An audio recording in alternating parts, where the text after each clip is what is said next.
Now we talk programming because programming is where experience, logistics, and business goals meet. Club Ichi panel, making your event more interesting than a cell phone. I love this title. It's a funny one. And it's also a serious constraint. Attention is limited, phones are constant, so the agenda has to earn participation. Now, this panel is hosted with Club Ichi, led by Liz Lathan. Liz, where are you? There you go. Hello, welcome, welcome. Thanks so much. Great to be here. Thanks for having us. Yes, no, I'm really excited. And again, I have a knowledge, but again, sorry for the little bit of mess with the timing, but I know you did the best to bring everyone here so we can learn from you and your community. Thank you so much. Hey, we're event people. We're like that scene in The Matrix where we're dodging bullets. That's what we do, man. I love that. This is the attitude. I love it. I love it. So let's bring the team on. I have Debbie Garcia. Where is Debbie? There you go. Welcome, Debbie. Debbie, kudos to Debbie. Debbie's on a hot spot because she's in Nashville where the entire town got eviscerated with ice. So kudos to you, Debbie. Hang in there. Wow, amazing, yeah. Debbie. Thank you for joining us. You have Debbie power back in your house, though? I have power. We have internet, but it decides that it wants to come on and off during the day, and today is an off, so. Beautiful. Oh, wow. Exciting. Also, we got Kesha Moore. Kesha Moore from Rolling with Kiki. Rolling with Kiki. So excited to have you here. You know what? This is the first time that she and I have actually been on screen together. So, so I need to figure this out. Are we going Kiki, Kesha, Kesha? Tell me. We're going to do Kiki today. Kiki, all right, Kiki. Yeah, I'm coming in hot, so. I love the energy. You're so great. Okay, and finally we got Jenn Phillips waiting for us. There you go. Jenn is the one who made sure that we knew this was all wrong and that we're here at the right time. So for all the Slack messages, the text messages, and the voicemails. That's amazing. That's amazing. That's amazing. I'm a mom, you can tell. Yeah. I want to know what's in your bag. Do you have wet ones? Do you have let's go through the bag. Plenty of Band-Aids. I got it. We're covered. First aid's covered. Always have a backup plan. We're good to go. You're the best. Oh, that's amazing. That's amazing. That's great. So for everyone listening who are joining us, listen today for three things: how they define success before locking the agenda, how they balance formats across the day, and what they measure afterwards to prove participation had impact. Drop questions in the chat. Liz, over to you. Oh boy. Okay, friends. So first of all, let me just say thank you to all of you and the Club Ichi community. If those of you that are watching haven't heard of Club Ichi, we are a social club for people in events who do cool stuff and like to talk about it. And that's what we're here to do today, to talk about it. So the idea for this conversation was how to make events more interesting than a cell phone. And Francisco says we're talking about programming, but I think we're going to go so much farther beyond programming. But my first question that's going to take a second for you to think about, I want to know what cell phones do better than events. Why is your cell phone better than an event? I would love to say access. It's right here. I control my access. And I think that because it's in my pocket or my bag, I'm able to get to it and do what I want with it. And I think that sense of control people like. That's a great one. What do you think, Kiki? I think it's because I can tune out what I don't want to hear. So it's a what's the word I'm looking for? It's a curated. So my TikTok, my TikTok FYP and things that I see on LinkedIn, I can curate what I want to see when I have that cell phone in my hand. And then if I don't want to see it, swipe to the left, kind of like a dating profile. But we want to get, we want to get into the fact that I'm single. But anyway, go ahead. Jenn, what do you think? Why is your cell phone better than an event? I think to play off of some of the other things that have already been said, I think just because it's immediate, it's as fast as you can type it in, it's spitting out an answer. So I think the speed comes into play for sure. Okay, so then why do we go to events? Cell phones are amazing. What's the point of going? Kiki? The human connection. As much as I love my cell phone and, I can be on it for 24 hours a day, I can do all the doom scrolling. We're in this industry because we love people. We may not always like them, but we love people. So that's why we're in this industry. So it's the connection. It's the, hey, I haven't seen you in years and, different things like that. That's why I go to events. That's why I plan events, because I want to curate that experience for people to get together. Yeah, so 100,000 million% agree with you. So how come so many of our events are keynote, breakout, back-to-back, 15-minute coffee break to go to the bathroom, actually check your email and go get coffee, and then the evening events are nothing but cheese cubes and music that's too loud to talk over? What's the point of that? I don't understand. So, okay, very first impression. I want to go through the process of a conference. When you go into a conference, the very first thing you do when you open those doors to get your registration, what's that experience like? Because for me, I think it's the one moment that we can actually capture the hearts and minds of our participants, and we don't. We say frictionless experience, walk up to the kiosk, get your badge, and then what do? You pick up your phone and you go get in the corner and try to figure out who else is here that you might know. What could we do differently in that very first moment that feels different? Jen, do you have any thoughts? I think actually welcoming people, you know, make eye contact, have some excitement, you know, guide them to where they need to check in, even if it is a self-check-in kiosk. I still think having humans around are important. I also, just to answer any questions, I know in our reg, you know, the most important thing, one, is to get their badge, but two, if they haven't downloaded the app where most of the event info now lives, like having a resource there to assist with that, having somebody there to say, is there anything I can help you with? Do you have any questions? Like, it makes people feel like they belong, and it gives their kind of kickoff to the experience in a much positive way versus just walking up to a machine, tap, tap, tap, and walking away and kind of being like, okay, now what do I do? Yeah, totally. Debbie, what do you think? What's your favorite first impression you could possibly give at Reg? Well, I think that it's like a twofold thing, because I've seen it done super poorly and I've seen it done really, really well. And I think that Jen is onto something, especially with the questions of making people feel welcome when they're in a new space, downloading the app. We've done conferences where, like, last year literally was the first time they used an app, and people were like, what is this thing? There's just so many questions about technology. But also, if you are not staffed well enough for handing out reg or even using the kiosks, that can also go for a bad experience. So there has to be more than just a person there. I think there needs to be entertainment. I think there needs to be, you know, some expo. Like, people need to be able to move around and not wait on a huge line or be given a drink or whatever that is. There needs to be experience around it, not just go get your badge and what's next. I am so with you on that. I love the idea of this regiception. Like, why can't that registration experience be like the reception, but not like Dallas is saying in the chat that he went to an opening party that was so loud people couldn't talk. Like, make it so that you're actually there and there's some energy and music in the room. Have a DJ. Where's our DJ Graffiti up there, making sure that it feels fun when you first walk in, and, you know, having people come get it. What if it was like a paparazzi line, and as soon as you get your badge, you go to the red carpet and you stand in front of the step and repeat, and you have people taking your picture, and you're like, oh my God. And then when you walk into the general section, all those pictures are up on the main screen, and so it's like showing people coming in. How freaking fun would that be? So let's move into the opening session. So here, one of my favorite things to get people energized is the marching band, to actually walk everybody in. Like, let's have that energy, pull people in and get people to the front row. How come we go to concerts and we rush the stage and sit up front, but we go to conferences and we sit in the very back? What's wrong with that? Well, I'm a front seater. I'm that person that goes to the front. So, but I know I totally agree with you. I just came back from a conference for independent planners, and like, we were just trying to get people to kind of move up, and they're all just sitting in the back.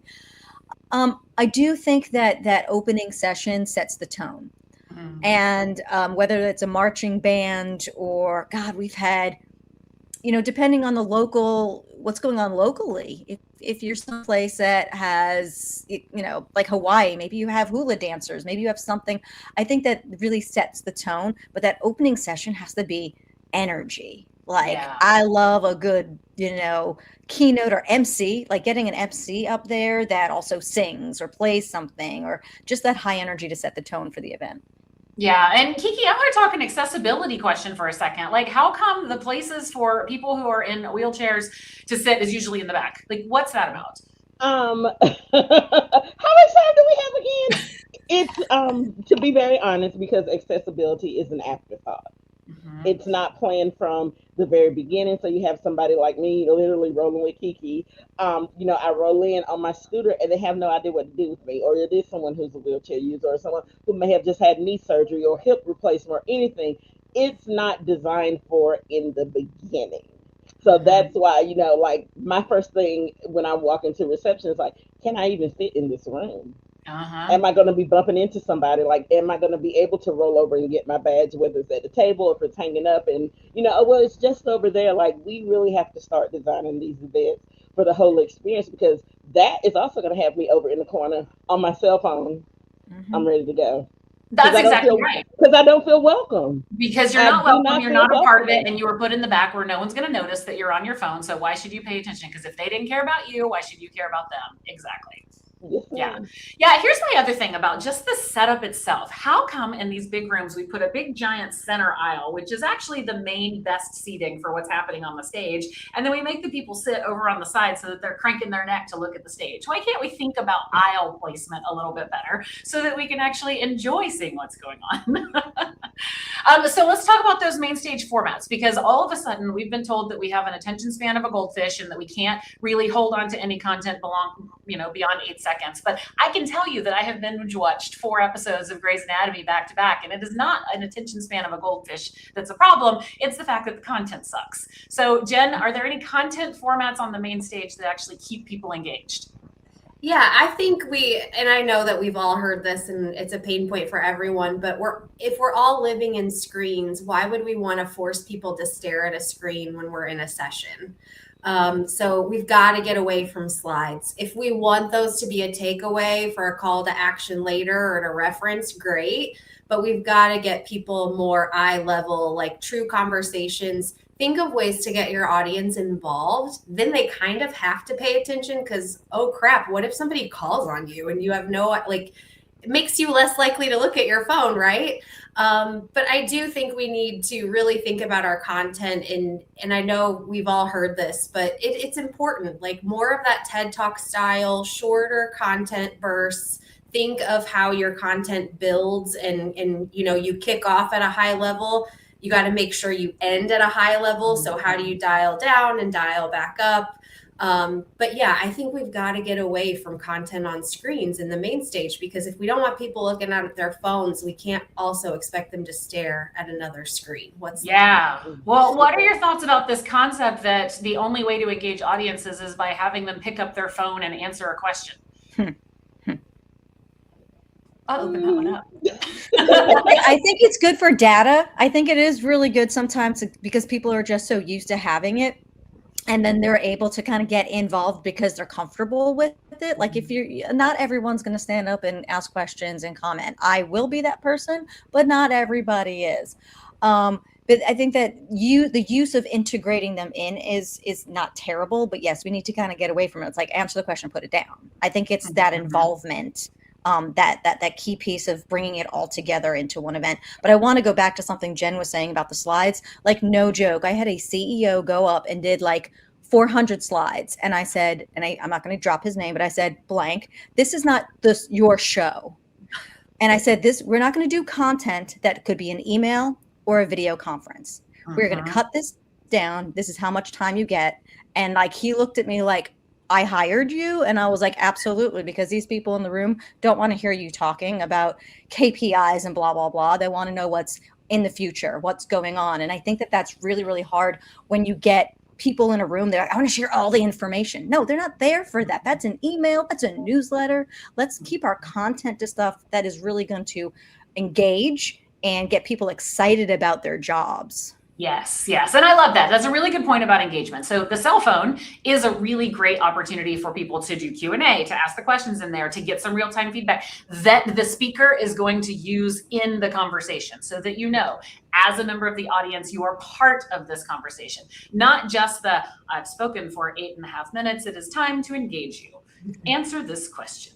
let me move to the next 8.5-minute portion of my keynote. So get people engaged and get them involved. I love the idea of making the main stage feel like a show of some kind. It's a talk show, or it's, hot wings, where the interviewer is asking while eating, hotter and hotter wings, or it's some sort of adventurous thing that's happening on stage where the audience can feel like part of the live studio audience. And you're literally, I even love it when you hang up like one of those applause signs that you can do, and like the whole audience knows when to do it. And you feel like you're part of the show, not like you're just sitting there. You go to Broadway and you're not going to look on your phone while you're watching the show, because you know that cool things are happening. It also comes down to the main stage story arc. So does your main stage, if you got people trapped in there for an hour and a half while you go keynote, product launch, customer panel led by a sponsor because they had to get their moment on stage, motivational speaker, and then you're going to take a break. Like, this is the pattern. We all know how this goes. It's like, how can we turn this into a flow of something cool? Okay, so now we've been sitting there for an hour and a half. We're going to step out of the keynote and go to our breakout sessions, because that's what you do after your 15-minute coffee break. Let's stop at the 15-minute coffee break. So let's assume your main stage for 90 minutes was really incredible and people were not checking their email during that time. So now you've gone to the coffee break.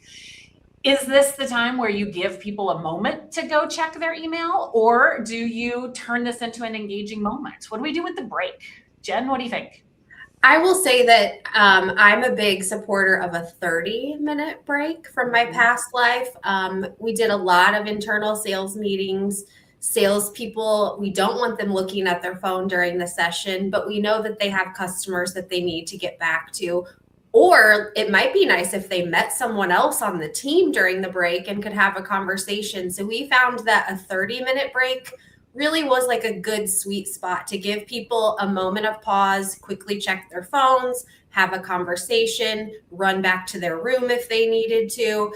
So we really pushed for that for our internal meetings and had a lot of positive feedback from the attendees. And I think that's something to think about too, coming back post-COVID. A lot of us work from home now, and we're not used to being on the go, like bam, bam, bam. Like, so that's something to think about too. And so that's part of our transition to the 30-minute break. And like I said, lots of positive feedback. And that's something where you kind of advocate to your stakeholders of like, for the best attendee experience, or if we want our attendees to get to stay off their phones during the session and connect with their peers, like those are the conversations you can have to kind of navigate towards those kinds of changes. Yeah, Kiki, what do you think about hallway activations? Is it necessary to activate the hall with networking activities? I think it depends on what the whole event itself is about. Me personally, I love a good hallway, as I'm drinking my coffee, eating myself, like, oh, what's that over there? Because it's going to keep me off my phone. Like, that is the core. And I love Jen about doing the 30-minute breaks, because it'll give me time to mingle with somebody, or, hey, Liz, I really like what you said, or I really like what you shared. So it's still keeping that connection and that engagement going beyond the break, because let's be real, we've all been to events. By the time we get back to the airport, we can't remember a thing that was said after we've been with these people for 3 days. But if I remember, hey, there was a balloon artist out there, but then, oh, Liz had this really great idea, I can start connecting the dots. So yes, activate away. Only if the budget allows for it, activate away. Well, and I'll challenge you on the budget, because you can get a stack of these sticky notes and some Sharpie markers and ask people what challenge they want to solve while they're here, and fill the wall on the hallway with the wall of woes, and it costs you under $100. So I don't even think the activation has to be a $20,000 build a booth and bring in VR, blah, blah, blah. I think that we have the opportunity to have some fun for lower cost. I love that. Debbie, so what about AI matchmaking? Should I be using the hallway to get on my phone and find who I've been matched with? I think it's interesting, because I found that I'm better at spontaneous interactions, and I'm able to actually get business from that. And I think that when you really think about what that time is for, we're not focused on a person talking. We're not in a round robin, or sometimes it is matchmaking. We have to be with that person. That is our time to network and find people. Now, for me, going to an event that is not for event professionals, or maybe it is, talking to someone, finding out about them, learning about them. I don't think I need AI to be a person who knows how to have a conversation. Now, that goes to say, though, that some people don't know how to start a conversation. And maybe there are conversation starters. Maybe at the end, that keynote or whoever puts a question in your mind while you're on break. Why don't you go find someone and ask them about blah, blah, blah. Like, that's a good way to have conversation starters when you're going to go into that 15, 30-minute break and find someone new to talk to. Because how many times do we go find the friend? Oh, blah, blah, blah, I'm going to go sit with you. But I do find that I have been able to actually use that time not really thinking about it, just having a conversation where people like me, and I got clients out of it. So you got to think about it that way. Yeah, I love that. I think the AI matchmaking is interesting from an informational perspective, but not when it turns into a task you've been assigned. Like, you must go find this person and network with them. But I like it when it's like, hey, based on your interests and what you're trying to solve while you're here, these 5 people might be a good conversation for you, so that when you're at that coffee break and you are looking around, you could be like, oh my God, I think you're the person that was like in my thing. Like, what is it that we need to talk? So I think that's cool. But when it's like, here is your time for your AI matchmaking, go sit here and do the thing, I feel like that's just, it's like you said, it's not like on the phone where I can just swipe it away. It's like, now I've been assigned something, and it doesn't necessarily make me feel comfortable. Now, if you have this situation and it's an opt-in, I would like to opt into AI matchmaking, and this is a part of the program where we're going to go have our little speed datings or meetups or whatever. Now that makes a lot of sense to me. So let's get into the breakout sessions, which I think are the prime suspect in our crime scene for people having dead content. The breakout sessions are generally the ones that either came in through a call for papers and you had no ability to actually vet whether or not they're a good speaker. They were a sponsored session, so you don't know if it's going to be content or a sales pitch, or they were somebody who politically needed to be in the front of the room. Very rarely do you go to events and find that all of them were based on merit and good speakers. So maybe I made it through my keynote and main stage because that was highly produced and I had a production company figure it out. And then my breakout sessions are wah, wah, wah. So what do I do to make sure the breakout sessions don't suck? Jenn, do you have any ideas? We try to give some guardrails, right? Of like, if you're going to have slides, this is how many we recommend so that it's not overwhelming. We try to get our speakers to get in the mindset of the person sitting in the audience. Like, what do they want to hear? What's in it for them? I get that you may be trying to sell something or promote something, but like, what's a genuine takeaway that whether or not they take you up on your offer, that they gain something from you, you're building trust with them, and maybe they do come back to you later for business. But put yourself in the audience and think about, what they want to get out of the session or what their pain points might be. And frankly, like, why not make that the conversation? Like, get the audience engaged and have those conversations. You might not be able to answer every question, but somebody else in the audience may be able to chime in and support too. And I think that's where you create community. And that's why it's important to be together in person versus virtual. So creating those moments of community within sessions and thinking about the person attending and why they're attending, I think is really important for speakers to think about. That's great. Kiki, what about you? Any thoughts about breakout rooms not being awful? I think it starts with actually asking the attendees what they want. Obviously, everybody can't have the pony, the unicorn going through the ballroom, but the last event that I did, our breakouts and a lot of the programming was based on what the people who were actually going to be sitting there for the 8 hours said that they wanted, and we were able to get better feedback because it's like, oh my God, like, yes, I wanted to hear about this, or, we invited them to actually be like, hey, you want to hear about it? Are you interested in speaking about it? So actually, like, getting that involvement, that's what's going to keep me, like, glued to the speaker. Like, if you're talking about hair or makeup or whatever the case might be, like, oh, I'm all in. I'm all in. But if you're talking about $500 shoes, it's like, maybe not. So really, it starts at the beginning. We have to begin at the beginning. Why are these people going to pay their money to come and sit here? Oh, because it's something that they're actually interested in. It's helping them solve a problem. It's, putting a little salve on the pain point that they have. It's like, y'all actually thought about me in this design. Yeah, I love that. If you can get the attendee feedback in the registration or even pre-event surveys before you even open registration, before you go through the call for papers, call for speakers, and start assigning what the topics are, making sure that it's what people actually want, that's brilliant. Who knew? Debbie, what do you think? Anything else in the breakout rooms? For me, I have just been talked at for probably 90 minutes. I want for my groups, it's workshops, it's hands-on, it's being talked through, it's tangible takeaways, it's things that people are being a part of, and it's not just a speaker up there telling me what to do in these lofty, amazing things, but true takeaways where they can walk away with something that they actually can use. And I think that, you know, that's a difference between that keynote and a breakout, is you're in a smaller situation where you've got a smaller group of people who are like-minded, because a lot of times we'll have 7 breakouts and you choose one, you know. And if you're really being that curated, those people in that room really want to be able to take something away. And I think that's what we have to think about, is getting them involved. That small group should be hands-on, should be asking questions, should be writing stuff down, should be taking whatever that is, but they should walk away with something they have learned. I love that. I think my other 2 little tips are, oh my God, why is there never music in the breakout rooms? You walk into this room and it's like completely silent, and everybody goes in and they sit in these ballroom chairs and they look around and they're afraid to talk because there's no noise. It's like you're in a library. And so you immediately get on your phone. If you started that room with a little music, like as a speaker, whenever I go into the room, I always bring my own speaker and just have something there. So when they walk in, I'm setting the vibe. The other thing is the breakout speakers can be at the door. You don't just have to have the badge scanners at the door scanning people in. If the speaker is at the door, now you get to welcome people in, have a conversation. What drew you to my session today? It gets you a little bit more comfortable being in the front of the room, and then it gets them more comfortable because now there was a conversation. They started. And how cool if a couple people come into the room and you as the speaker get to be the host and be like, oh my gosh, have you 2 even met each other before? And now when they go to sit down, they're already talking. They're not on their phones. So setting that room up as an environment for collaboration, even if you're presenting, like let's say it's a case study and people are coming in there because they want to hear how you've solved a problem using the product.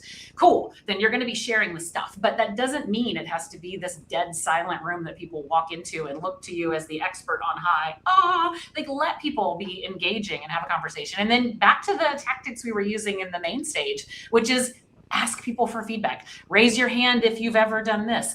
Ask your neighbors a question and then come like, how many of you have done this? Like you can still get involvement in the breakout rooms. And then also with that big, giant, horrible center aisle. Yet again, I feel like we're in a wedding and we're going to walk down here and you have to pick the bride's side or the groom's side. And it's just so weird.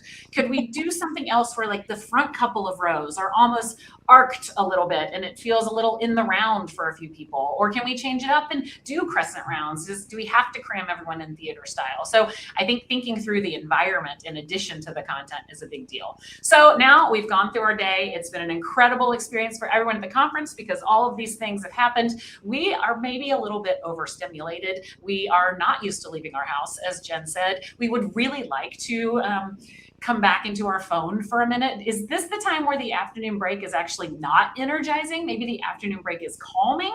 Or is this the time where we pump them full of Celsius and Monster and coffee and try to let them power through the day? What do we do with this afternoon break, Jenn? I like a quiet afternoon break. I'll say something that IMEX does really well is they have kind of an attendee lounge and they might have like some live music playing, acoustic. It's not loud. You don't have to sit by it. It's in a big room, but there's some very nice curated places to sit. So if you want to have a chat with someone, you can. If you need to follow up on a call or, you know, get into your email, you can. I think providing those spaces where people can have kind of a little bit more quiet, but still feel part of the event and like they don't have to go all the way back to their room, because how hard is it to get them to come back down?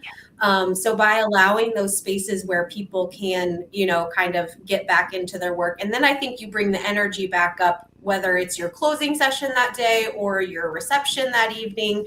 I think there's still time for that, but I think and I'll give a plug here to Club Ichi. I recently attended a barefoot business retreat and our afternoons were kind of free, guys. And I will tell you, it was amazing. Like we truly networked with each other because we didn't have an agenda. We could enjoy the space that we were at, the destination that we were at, but we still talked about the industry and best practices and pain points. It just was in a very more natural, casual setting. So I realize that doesn't work for everybody or for every event, but those are things that you can pull in no matter what size if you create a space that allows people to have like some zen. I love that the afternoon break, my favorite thing to do is make that the co-working break. If that's when everyone's cell phones are starting to die, Maybe they're not because they weren't on their phones all day, but at a normal event, at this point, your phone's starting to die and you're looking for a charger. And this is the time where if you actually were engaged, you weren't checking up on things. And so if you can take that 30-minute break and make it a co-working time where people can go check in, feel the relief of clearing out that inbox and answering some messages so that they can go back into the rest of the afternoon a little bit more jazzed and excited, like that makes me happy. So let's close out our event now with the evening event. So we've got our ballroom that has been dressed up to look like it's not a ballroom. We've got our cheese cube plate over on the side. We've got 4 high top tables, not nearly enough for you to actually sit your drink down and your cheese cubes, and the 1 bar in the far corner. So what are we doing in this place so that I don't just go stand in a corner and get on my phone because I feel weird? Debbie, how do you fix the reception? Gosh, dump money into that reception. I think that, I think that moving your budget around sometimes, like I love what Jenn just talked about. I go to a lot of conferences, and when we have that afternoon break where we can choose to go and do something exciting or do yoga or go sit by the pool or just be on your own, gives you that time to catch up or have that networking. Now, if you're going to go and you get refreshed and you are wanting to go into party mode again, because now you've kind of gone in and you're like, I am good. We are going to now have fun. You need to go with, I love a good theme. It doesn't have to be cheesy, but I do think having a theme where people are feeling like a part of it, like getting dressed up, or you welcome them with the theme and the music and everything really matches it. You need more bars, people. But it is funny though, more bars actually is less networking, because as people are waiting for a drink, they are always talking to each other. So there is a great, like way to do that. But you got to feed people. And I think that the timing is also interesting. Is this a reception? Are you calling it a reception from 5 to 6? We're going to have cheese cubes and it's going to be whatever. Or is this dinner? And you really need to tell people, because, I've been to several events where I will leave because there was not enough food because I'm hungry. And I think that if we're going to keep people in a space, we're feeding them. So putting money into that time, whether you think that it's important or not to the education or whatever, it is really important for people to feel like they are important.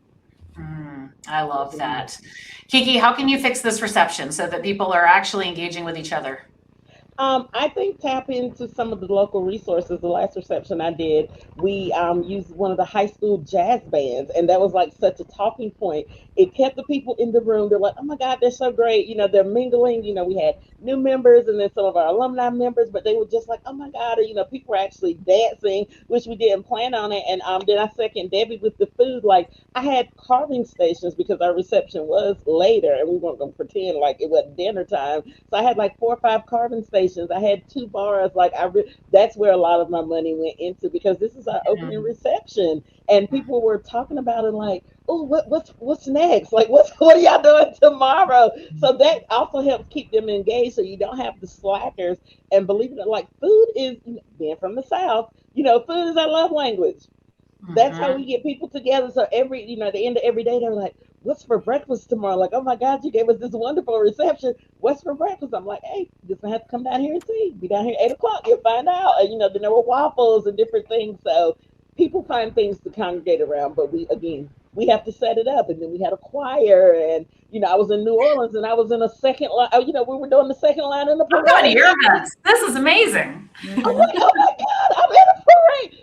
Things like that. So really tap into the city that you're in, because there's some great ways that, and inexpensive ways that you can zhuzh up to where people are like, oh my God, like, yes, I'm coming back tomorrow, because it's got to get better. It just has to get better. Yes, I love Natina's comment in the chat here. We're hosting a sneaker ball for teachers. What a great way to create a theme that is not like super crazy, over the top ridiculousness. This is exactly how you do it. Let me just give you guys a sneak peek of what we're going to do at IMEX this year. So last year we rented this compound. It was like 3 houses, 2 swimming pools, a hot tub, and a pickleball court. And we had parties there the Monday, Tuesday, and Wednesday nights at IMEX, and each one had a different theme. Well, people told us we have to do it again because it's outdoors and you can get away from the Mandalay for a few minutes and enjoy it. One of our attendees looked it up and found out for a very short period of time, this little environment had been a nudist camp. No wonder the backyard was so amazing. So we've decided that our Monday night party theme is party in the nude. Color nude, the color nude, whatever the color nude is for you. All the decor will be nude. And so that is what we are going to do. It's not going to take a lot to turn this into a ridiculously hilarious theme. So that's all we have to do, right? It doesn't have to be crazy. Well, I know that we are at our 40 minutes. Francisco, how are we doing? Do we get to take questions? Do we get cut off? What's the deal? I love so much. It's so funny listen to all of you and learn. I feel that Natina just says, I love that party in the nude. Oh my gosh. Yes. We should have our rating for this webinar. Hey, I was very specific. It's the color nude. We're wearing clothes. But everyone's going to tell everyone that they're going to the party, or they're going to talk about it after, which is a win. Exactly. Yes, I have one question. For example, Natina mentioned this one. No, what's best practices for breakfast on a budget? Oh, So I've done a couple things interesting with breakfast. You can always go continental, right? Which I think still provides a good balance of options for folks without a crazy budget. But can you just add hard-boiled eggs? I need my protein. Just a bowl of hard-boiled eggs. No, Tina, add eggs. The other thing that I had success doing, which was really unique, is the hotel that we basically had a buyout of for the most part had a restaurant. And we were able to negotiate vouchers for their breakfast, and we were only charged on consumption. So it was a win-win because the hotel was still getting service through the restaurant where they were going to have staff anyway for the non-event people. But for us, it was a win because then it didn't commit us to a food and beverage catering breakfast cost. And it also was truly just based on who used it, because we know breakfast is always a guessing game, right? Like some people don't want to get up for breakfast. Some people just want to grab a yogurt and go for a walk. So that's not something that I've done recently, but it was a huge win in the past when we were able to do that for our budget, to make sure that people could still have a nice breakfast if they wanted it. They could control what they got at the restaurant. It was kind of a buffet style, but we didn't really have to be involved or budget, a full line item for it. I love that. Yeah, we've done vouchers before. We've also chosen hotels that have free breakfast, like an Embassy Suites or something like that. That you go have breakfast at leisure. But I also think that breakfast sandwiches go a long way. Being able to just kind of minimize here it all is in one thing, and maybe have yogurt, a little more to go, like continental plus in a sense. But yes, like people are so weird about breakfast. It's either they eat it or they don't. And you're just like at a half and half, and having these huge spreads of eggs and everything, I feel go to waste most of the time. Yeah. Love it. I have a question. My own upcoming conference. After the last a month and a half ago, I have Liz as a guest in the Behind the Experience podcast, and after all those nuggets and wisdom shared with me, I got excited and I kind of destroyed the whole London Community Week conference we did last year and came up with a whole new format for this year. Wow. So day one is just workshops. That workshops. So you are chatting with others, learning. Someone is facilitating. Yeah, that's why we go to events, right? I think this is what I said on your podcast. If your entire event can be watched on YouTube, why did I get on a plane? I want to be around people. I want to work through things. Yeah, and then I'm trying to just get feedback. I'm taking advantage of 5 months now. So for the day one night, just 2 workshops. We start 10 a.m. till 12, one workshop, then lunchtime, then other workshop, 4 p.m. Everyone is free. And then day 2, I twist again. So I have from 9:30 till 1 only conference with panel discussions, etc., keynote stuff. Then lunchtime 1 hour, and then in the afternoon roundtables with topics and facilitators assigned. And then 1 coffee break, and the roundtable just we can swap. That's day 2. And then day 3 is the same, like morning only conference until 1, and the afternoon is unconference. Like this, you call it think tank idea. So in the afternoon after lunch is just unconference. So whatever you miss to ask or to be shared through the speakers and the program, people still has a chance to ask for and get ideas from the rest. That is the new structure for the community week. So even from 4 days, it was shrink to 3 only, but now it's I feel that is more packed and less stress for people trying to get too much late permissions and stuff like that. But well, this experiment I'm going to try this year. Oh, I'm so excited for you. I think it's going to draw a lot more attendance and registration too, because that's what people are really looking for. If you're going to commit to get on a plane, you're going to commit to stay in a hotel, you want to meet and talk to the other people and not be forced to do it after hours in the hotel bar. So I'm excited for you. It's going to be great. That's good. That's good. Now, before we wrap the panel, first, I want to just say how grateful we are of having all of you today. All the arrangements done, made. You are connected from US, so we are in the UK running the show. We got already Valentina, Dalia even. She was actually working and she took a break to deliver the workshop today. Yes, she was on site actually.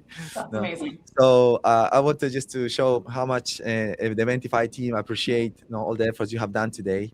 But many people know you have a ton of fans in the chat, but a few might be wondering, what is Club Ichi? So I am showing for some time the website there. We are ichi.com. But Liz, maybe you want to quickly share what it's about. You have been mentioning this events club idea, but maybe you can elaborate a little before we wrap up, please. Yeah, we call ourselves a social club because we really are first name only first, get to know each other as humans before we do business together, because we very much believe that it's about who you know and trust and having fun together, and then being like, oh, wait, what did you say you do? Oh my gosh, I could totally use help doing that. And that's kind of how we grow. But I would love for members to tell you what it is. Debbie, what do you think this thing is that we do?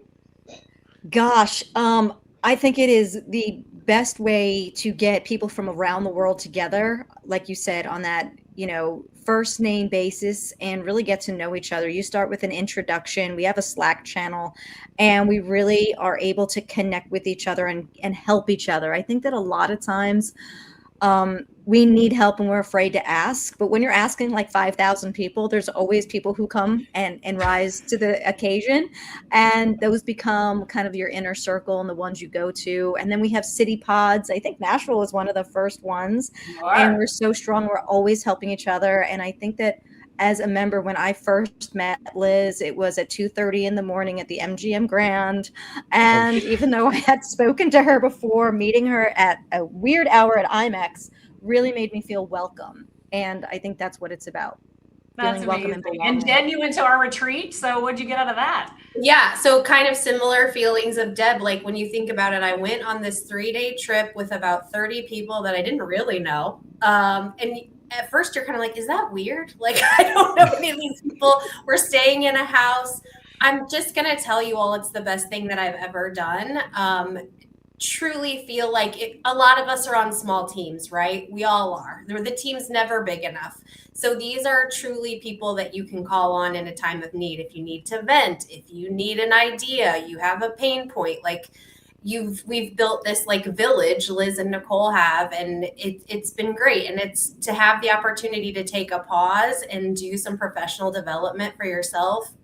We don't often get time for that. So that Club Ichi is the place where I plan to continue to devote my time and energy, because while I put stuff into it, I get so much more out of it. So Kiki, you've only been with us for like 30 days. What do you think about this thing? Oh my God, it is the wildest thing and the best thing that I have ever been a part of. I am very big, if y'all can't tell, on experiences and how I feel, be it going into a virtual room or, a real life room. And I just jumped in like, hey, y'all, I'm Kesha and I'm here. And, everybody's like, oh, cool, another person. Like there's never been any awkwardness. I can reach out to Liz, like anybody that's in the, chat, like, hey, what are we feeling about this? Or, something as silly as, hey, look at this, AI plushie of myself that I just created. It is a community.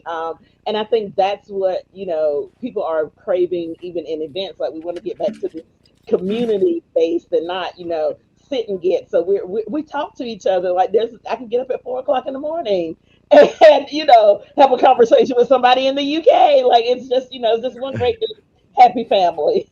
Right. So here's our problem, Francisco. Nobody talks about the Ichi Academy classes where you can learn something. Nobody talks about the master classes where you can go really deep on something. Everybody talks about this feeling, which is why we go with the social club, because this is what it's all about. Yeah, I think that I love the vibe. So you see me there sneaking around very soon. No worries, no worries. Before you go, why if we try to wrap this together? I have just a few notes here, and we can just say goodbye all together. All right, let's do it. First, a quick recap. Now, again, Club Ichi, thank you for sharing your wisdom today. It's really valuable. Now, today, I would say was built around a simple truth. Event professionals learn fastest from other event professionals. Easy as that. We explore the invisible world that shapes how people feel. We got practical frameworks to adapt AI without chaos. And we learn how to build programming, have fun, even tips for breakfast, and all that, how we can win attention and deliver outcomes through events to making these agendas really way better than cell phones. I love that. Of course, thank to all partners involved in this. Honestly, this was a very humble attempt to run a virtual summit to serve event professionals. So I'm very pleased with the results. So I want to thank Valentina Ruffoni and the Pi Network, Liz Lathan, Club Ichi, Dalia Algazar, and Dalia Plus Agency all the way. And thank you to every panelist, of course, that also support us today. It was really kind of you to set this time apart and share also your experience. Regarding Eventify, of course, our team from our heart are extending a warm thank you to all of you. If you need any help with your event technology, end-to-end operations, just go type there eventify.io and we will be there to help. And that's it for me.